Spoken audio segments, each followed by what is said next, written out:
Bonjour et bienvenue sur votre plateforme e-learning. Ensemble, nous allons voir et détailler le fonctionnement du code de la route en ligne Citizen. En cliquant sur Ma formation, vous accédez aux séries en cours. Le bouton Ma progression vous permet de suivre vos progrès. Enfin, le bouton Mon avis vous propose les sondages que nous mettons en ligne. Ils nous permettent de recueillir vos impressions et de toujours nous améliorer. En cliquant sur Ma formation, vous trouverez l'onglet Mes cours de code. Il comprend des vidéos et des quiz pour vérifier votre compréhension des cours. Lors de votre premier accès, la vidéo du premier cours se lance automatiquement. Vous pouvez la visionner à votre rythme grâce à la barre située en dessous. À tout moment, vous pouvez utiliser l'onglet Mon contenu pour consulter la ressource qui vous intéresse. Il s'affiche ou disparaît d'un simple clic. Les boutons à droite du menu permettent de revenir à la page d'accueil du cours, de consulter vos statistiques, de revenir en arrière ou d'aller à la ressource suivante. Pour lancer un test, cliquez sur Démarrer le test. Si vous interrompez votre test, vous pourrez, lors de votre prochaine connexion, continuer l'exercice pour reprendre là où vous en étiez, ou recommencer pour annuler vos précédentes réponses et reprendre l'exercice du début. En plus des cours de code, dans le menu du cours, vous avez le choix entre les séries numérotées en mode pédagogique ou les séries numérotées en mode évaluation. En mode pédagogique, vous enchaînez une question, puis sa correction sous forme de vidéo, et ainsi de suite, question, correction, etc.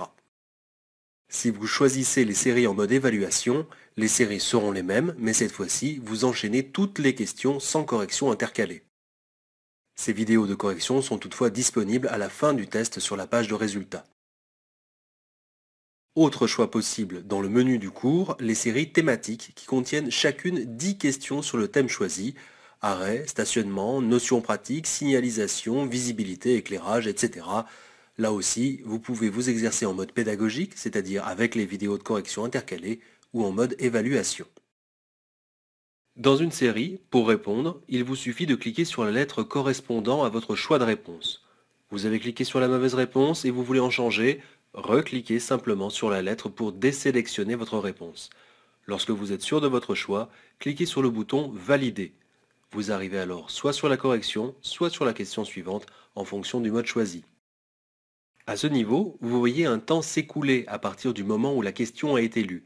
Vous avez alors, en fonction de la question, entre 10 et 15 secondes pour répondre. Vous pouvez utiliser cette icône pour zoomer. Pour dézoomer, cliquez sur Échappe ou si vous êtes sur tablette, appuyez sur le bouton Retour. Cette interface de correction vous montre vos réponses. En vert, les réponses correctes. En rouge, vos erreurs. La colonne suivante vous indique là ou les réponses que vous auriez dû donner. À la fin du test, vous accédez à votre page de résultats. Le score est vert quand il correspond au score minimum de succès du code. Tout ce qui est égal ou supérieur à 35 sur 40, ou à son équivalent pour des séries de 10 questions par exemple, est en vert. Inférieur, il est indiqué en rouge. Pour revoir une question, cliquez sur le numéro correspondant. Vous pouvez alors revoir la question et sa correction.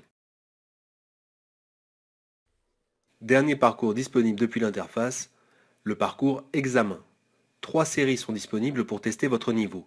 Sur ces séries de 40 questions, seul le score vous est donné. Moins de 35, il faut continuer à réviser. 35 sur 40 ou plus, poursuivez vos efforts, vous êtes bientôt prêt. Encore quelques éléments pour vous aider dans votre navigation. En cliquant sur la roue crantée en haut à droite de la page, vous affichez le menu de la plateforme qui vous donne accès à la page récapitulant votre ou vos cours disponibles, la page de statistiques globale indiquant le temps passé, votre dernière connexion et le pourcentage d'avancement dans les cours. La roue crantée permet également de vous déconnecter de la plateforme de formation. Notez qu'en cliquant sur le logo Citizen, vous revenez à la page récapitulant votre ou vos cours disponibles.